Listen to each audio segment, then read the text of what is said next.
Hello and welcome to the BA Knowledge Share. In this episode, we cover the last task within the elicitation chapter, which is manage stakeholder collaboration. So, that being said, without further ado, let's get started.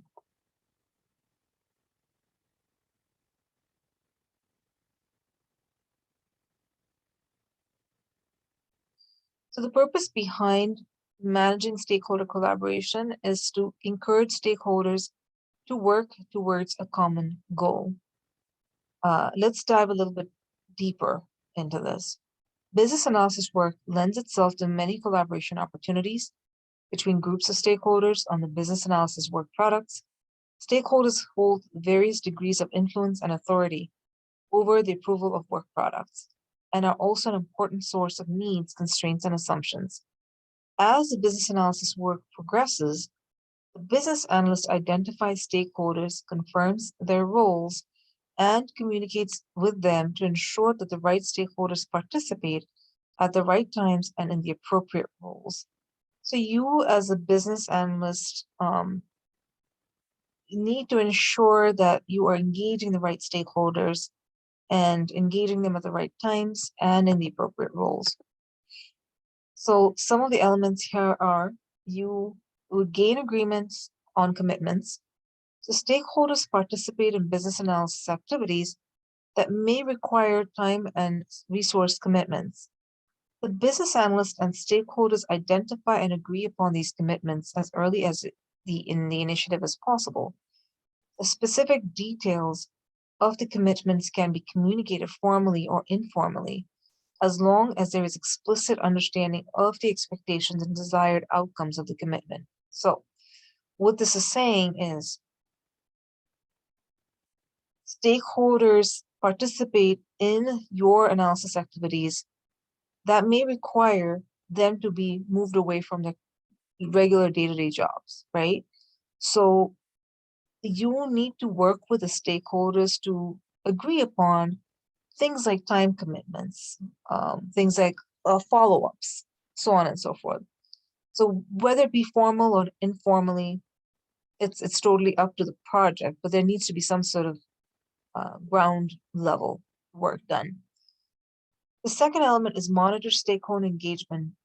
Business analysts monitor the participation and performance of stakeholders to ensure that one, the right subject matter experts and other stakeholders are participating effectively. Two, stakeholder attitudes and interests are staying constant or improving. Three, is elicitation results are confirmed in a timely manner, and agreements and commitments are maintained. Business analysts continually monitor for such risks as stakeholders being diverted to other work, elicitation activities not providing the quality of business analysis information required, and delayed approvals. So part of the role of a business analyst is to ensure that your stakeholders are actively engaged, you are getting what you need from them. And you need to keep an eye on that piece, because if they're not committed, if they are being pulled away from meetings constantly, then it becomes your responsibility to raise that as a risk or talk to the appropriate people, or if it's informal, have a conversation with your stakeholders. The third element is collaboration. Stakeholders are more likely to support change if business analysts collaborate with them and encourage the free flow of information, ideas, and innovations.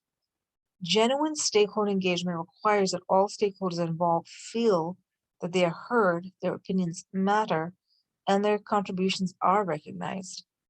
Collaboration involves regular, frequent, and bi-directional communication. Collaborative relationships help maintain the free flow of information when obstacles and setbacks occur, and promote a shared effort to resolve problems and achieve desired outcomes. Guidelines and tools here are the business analysis approach, the business objectives, the future state description, recommended actions, and risk analysis results. Some techniques used here are collaborative games, lessons learned, risk analysis and management, and stakeholder list, map, or personas. Now let's look at it from the eyes of Amanda, who has been assigned as a business analyst to a project where they're moving a brick and mortar restaurant to an online store due to COVID. In this case, Amanda basically works with her stakeholders pretty closely. She, at the very beginning, while she's planning her business analysis activities, she ensures she has the right stakeholders. So she has conversations with the project manager and other folks to understand, well, how is this person engaged or will be engaged? What sort of influence does this person or the stakeholder have? What she does is she gains agreement on commitments. So she ensures that at certain times, these folks will be available, the percentage of time needed for stakeholders to be on this effort with her. She monitors stakeholder engagement. In this case, she works with, the finance operations individual, and she notices that his engagement has been going a little bit lower as they move through the requirements and elicitation effort. And in conversations with this individual stakeholder, she finds out that he has been assigned some more work. So she has a conversation with her project manager, and he raises this as a risk. So as a result, they were able to move some work away from this finance operations person, and Amanda was able to progress with her business analysis work. Collaboration. So she collaborates with the stakeholders, encourages the free flow of information, ideas, and innovations. So it's never your way is the right way. It's always a collaborative effort when you're working through requirements. So by doing so, this encourages the stakeholder to have more of a stake within the project itself and making the product with higher standards.